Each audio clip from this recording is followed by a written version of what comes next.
Helo, Heledd Lewis ydw i.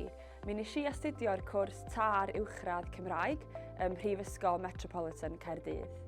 A bellach, dwi yn athrawes Gymraeg yn Ysgol Gymraeg Bro Morgannwg. Fy hoff beth i am ddysgu, wel, allai ddim rhoi un peth i chi, achos mae yna gymaint o bethau dwi'n mwynhau am y swydd ac am gael dysgu. Ond rhai o'r pethau ydy'r cyfle ydych chi'n cael bob dydd i ysbrydoli y disgyblion a'r cenhedlaeth nesaf sydd yn eistedd yn eich blaen chi. Mae'n gyfle i chi rannu rhywfaint o'ch brwdfrydedd chi tuag at eich pwnc gyda'r myfyrwyr hynny, ac hefyd meddwl am ffyrdd creadigol o gyflwyno'r syniadau yna. Mae rhaid chi feddwl am bethau ffres, pethau diddorol, pethau sy'n mynd i enyn diddordeb, a mae'r her yna yn ddyddiol wir yn rhoi boddhad mawr yn y swydd. Hefyd wrth gwrs, mae'n bleser gwybod nad oes yr un dydd yn y swydd yr un fath.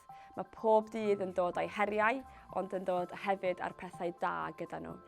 Ac, os oes angen un peth arall i'ch perswadio chi i wneud y cwrs, wel y gwyliau.